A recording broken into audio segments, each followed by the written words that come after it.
Hi there, everyone. It is November the 2nd right now, and your friends here at the Prime Real Estate team are here to give you your real estate in Victoria sales update for the month of October. Of course, we have Kyle Kerr and Sean Farrell here with us talking about what happened. Well, guys, what do you think? It continues going. The numbers are, who would have expected this, right? Sean, take her away. Well, it's, we're kind of sneaking it in here. It's November 2nd. That means we've just had a month end. We've got federal elections south of the border. We just finished up Halloween, which was also a full moon and a blue moon.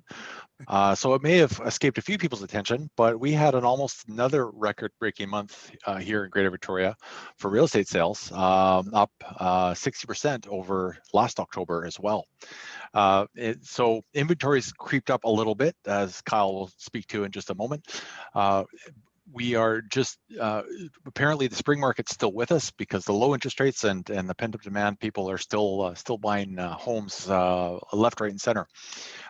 Prices are up just a little bit on average, but we are also noticing a few couple pockets here and there. Most noticeably, condos in the downtown core have gone down a little bit. That probably has a lot to do with people owning short-term vacation rentals. People aren't taking quite as many vacations, although we've also heard from lots of people who are coming here from other parts of Canada because they don't want to leave Canada and they want to go on holidays. But those numbers are probably affected by that. Kyle, what have you seen with regards to inventory on the supply side of the factor here? Yeah, of course. Actually, sorry, I think you referenced going up a little bit, but actually inventory's gone down. So active listings are We're just low. over. Yeah. Yeah. Oh, so we have 2,122 active listings available when stats came out this morning. That's down 11% from last month and down 19.7% from this time last year. So with this increased demand, as you said, we had 990 sales last month in total sales. That inventory continues to track down. And as we know, we have some sellers ourselves who would like to sell, but they can't find anything to buy. And so a lot of new inventory isn't necessarily coming online, and the stuff that does come up is selling very quickly. Average prices are up again this month, but of course we know that means the higher end of the market is doing well. But yeah, we're continuing to see pressure, especially on the single family home side. We had 53% more single family home sales last month than the year before. And we were talking offline, like you said, that we've had a high population growth the last 5 or 6 years. People continue to move here from other parts of the province and other parts of Canada. And when they get settled into their single family home, those people aren't turning those homes over very often. So the limited supply of single family housing, especially in those core neighborhoods, right? Oak Bay, James Bay, those neighborhoods can't get any bigger. This isn't Calgary. This isn't Edmonton where you just expand the city limits. And because land is scarce, there's a lot of pressure on that end of the market. As you said, downtown condo prices are starting to trickle down a little bit. I think inventory there, though, isn't too bad. It's been a balancing act of investors kind of taking a pause right now on buying condos as, rents and tenants and things get figured out as we go through this pandemic still and some of the recessionary effects. But overall, still a lot of strong demand.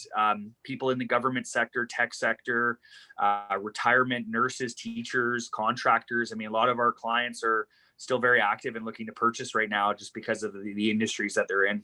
We're like a broken record right now because we've been telling the story now for how many months where sales are up, like big numbers. We're not just talking 10% or 20%. It's like 60%, right?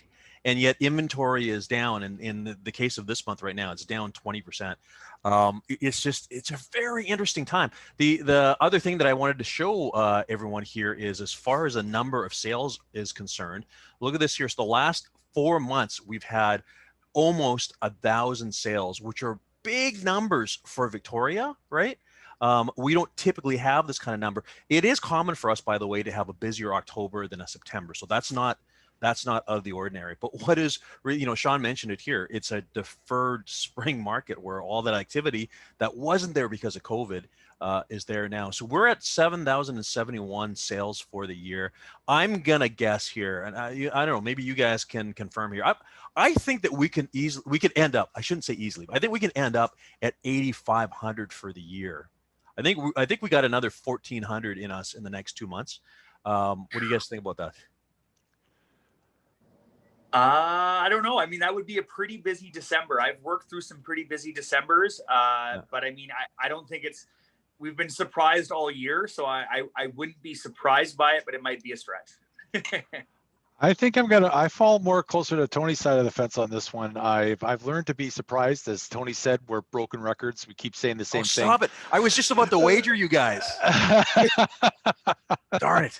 Kyle, $20 says 8,500. I'll hold the money, guys. How's that sound?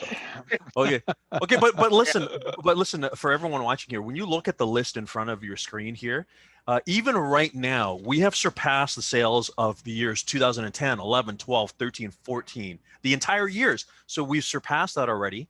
And if we do end up at that 8,500 again, it's going to show as being a very strong year in real estate here in Victoria.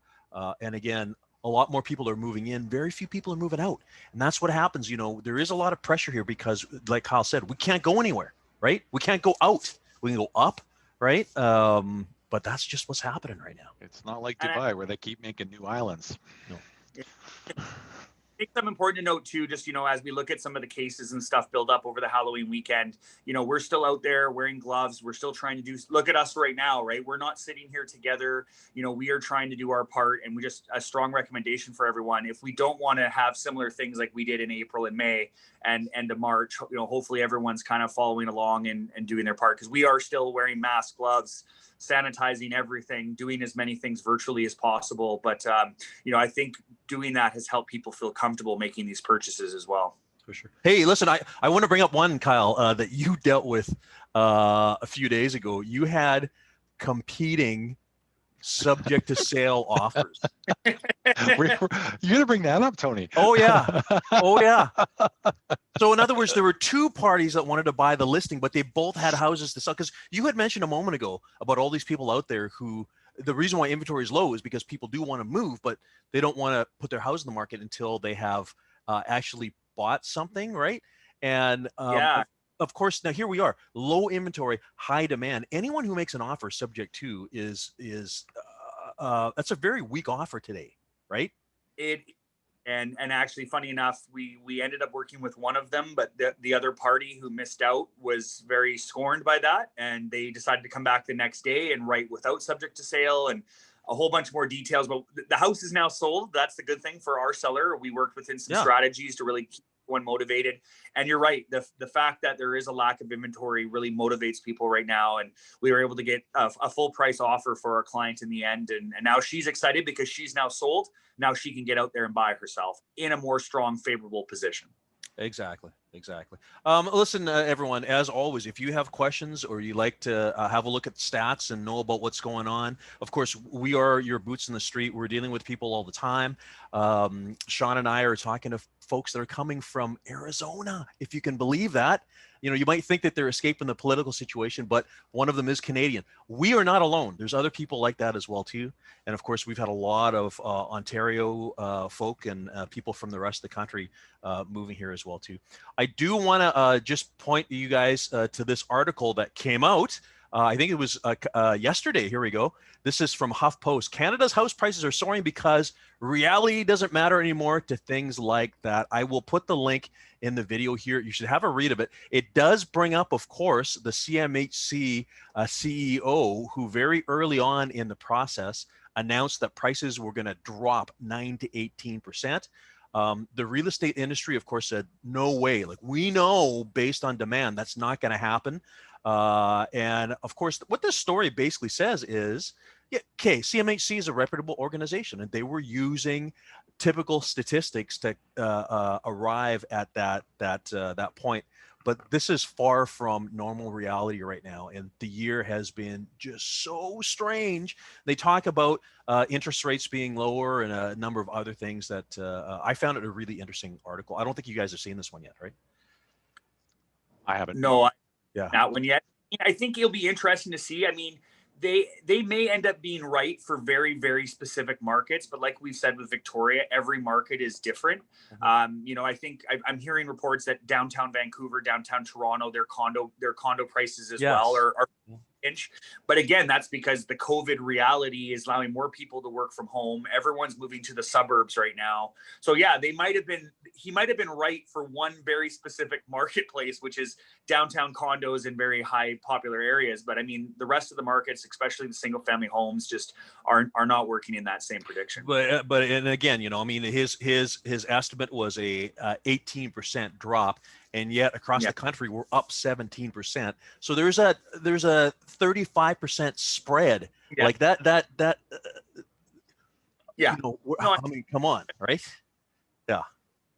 Anyways, everyone, there we go. I feel it was a long one today, but there's lots of good stuff for you guys to know about. If you have any questions, or if you know someone who could use this information, please forward this email on. Otherwise, the three of us, Sean, Kyle, myself, will be here for you guys this time next month, if not sooner, if we get back to our Fridays, right?